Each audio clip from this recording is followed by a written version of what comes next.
Ош шаарына жакын жайгашкан Фуркат деген айыл бар. Бул айылды экиге бөлүп Улуу Жибек жолу өтөт. Түштүк борбору болгон Ош шаарынан Кытайга кеткен да, Бишкекке кеткен да жалгыз жол ушул. Аралыкта Эчен деген айылдар бар. Чоң Агайга жеткенге чейин Айтылуу Талдык ашуусу, Бишкекке жеткенге чейин Даңазалуу Суусамыр, Ала Бел, Төбө ашуу жатат суналып. 9 жолдун тоомундай болгон ошол Фуркатка америкалык Ричард жана башка дагы чет элдик инвесторлорду коштоп Күнөскананын ишмердүүлүгү менен таанышуу үчүн барып калдык. Келген конокторду алгач ишмердүүлүк менен тааныштыруу үчүн имараттын ичине чакырышты. Ричард экөөбүз бир канча мүнөт Күнөсканада жайгашкан коргонго көз чаптырып, сыртта калып калдык. Бизге жакын жерде карыган чоң ит жатканын байкабаппыз. Кыйла кабанаак окшойт. Кыздын сыры төркүнгө маалым деген чын да. Күнөскананын кожоюндарынан бирөөсү катуу басып келип конокторго, бизге ит кокусунан каап алып зыянын тийгизбесин деген максатта колуна таш алып итти бизден алыстатып кууй баштады. Карыган ит жаткан жайынан жылгысы келбеди. Таш менен урулушун сезди, коркту. Бирок ага карабастан башын жерге салып, аянычтуу үн чыгарып жата берди. Антсе болбой жанагы киши өжөрлөнө баштады. Иттен бешбетер экен, өжөр экен деп ойлобосун деп Ричарддан бир алдың уяла түшкөндөй болдум. Кожоюн болсо итке аан сайын жакын келди. Эми ал буттары менен тепкилей баштады. Колундагы таштар менен акырын болсо да ургулап, итти бизден алыстата албай кыйналып жатты.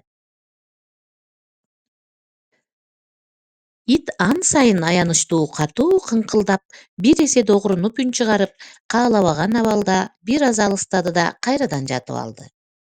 Балким конокторду тиштебесе эле. А мүмкүн ит да иттигин кылса, анда ал сөзсүз тиштеши керек.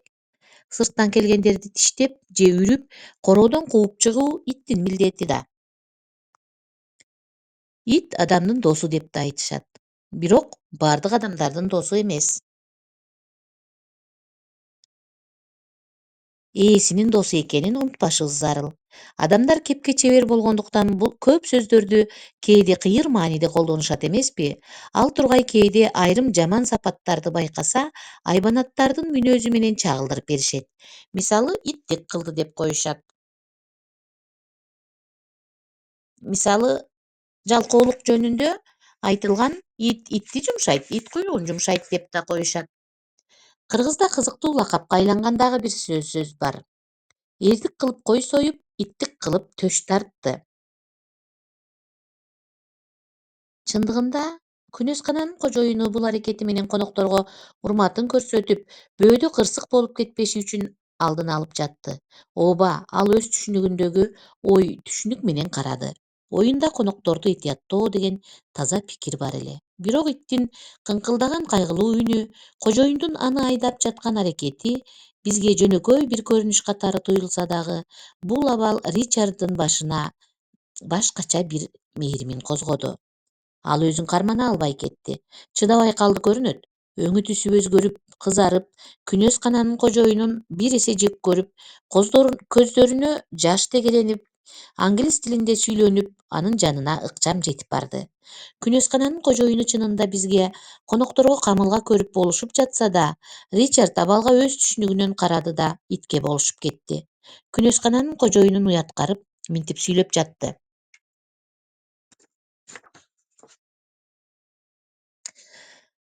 Ойлор менен жашагандын жакшы жагы көп. Болгону ошол ойлор эч кимдин зыянына иштебеш керек. Кээде айрымдар башкалардын жакшы эмес жоруктарын айтып же эстеп отуруп эле ооруп калат. Анын мындайга ооруганын тигилер сезбейт, билбейт. Караңыз, мындайда кимге зыян, кимге пайда болду?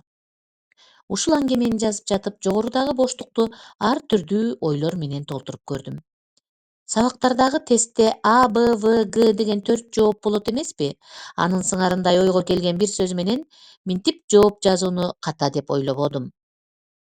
Бул деген окурмандардын дагы да түрдүү жана бийик ой жүгүртүүсүндө кругозорунун кеңейишине жардамчы болот.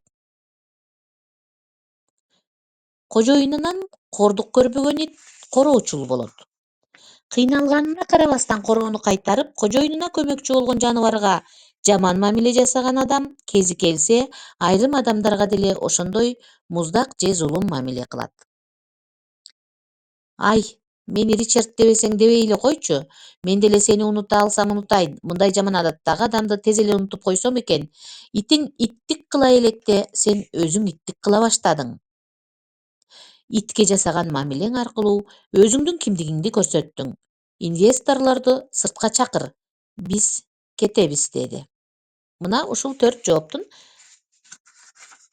кайсынысын туура деп ойлойсуз? Итке боору ооруп, жан тартып, Ричарддын кожоюнга эмне дегенин эми угуп туруңуз. Кандай таш боор немесиң? Ричард айтып жатат. Токтот, урба. Бул деле сендей жандык, карабайсыңбы? Аясаң боло. Эмне деген түркөйлүк? Адамдарга тим эле маданияттуу болуп мамиле жасайсыңар. Итти да кадимкидей сыйлоо керек. Эмне деген орой мамиле? Сендей адамдарды түшүнө албай кыйналам. Бул акмакчылык. Мен бул абалга күбө болуп карап турганым үчүн Ричардка түшүндүрүп коеюн дедим. Ага айттым. Ричард мырза, бул абал биз жакта жөнөкөй эле көрүнүш. Чындыгында кожоюндун кабанак итин кубалаганы сага зыян бербесин деп ойлогону. Эгер байкатпай келип тиштеп алса эмне болот эле? Ал итти уруш үчүн эмес, конокторду каап ала электе, бул жактан алаксытыш үчүн ушинтти. Сени сыйлап жатат. Такыр жаман ою жок. Эгер итти жек көрсө, минтип короосуна бакмак эмес. Дайыма кардын тойгозот, кастарлап карайт. Канчалык түшүндүрүп туура аракет кылсам да, итке биротоло жан тартып алган Ричард көгөрүп түшүнбөй койду. Атайлап түшүнгүсү келбейди окшойт. Мурдагы оюн айтып, ачууланып туруп алды. Итке дагы сый керек деген пикирин бекем кармана берди. Мен болсо конокторду кабанак иттен коргогон кожоюнду да, итке сый керек деген идеяны да карманган конокту абдан туура түшүндүм.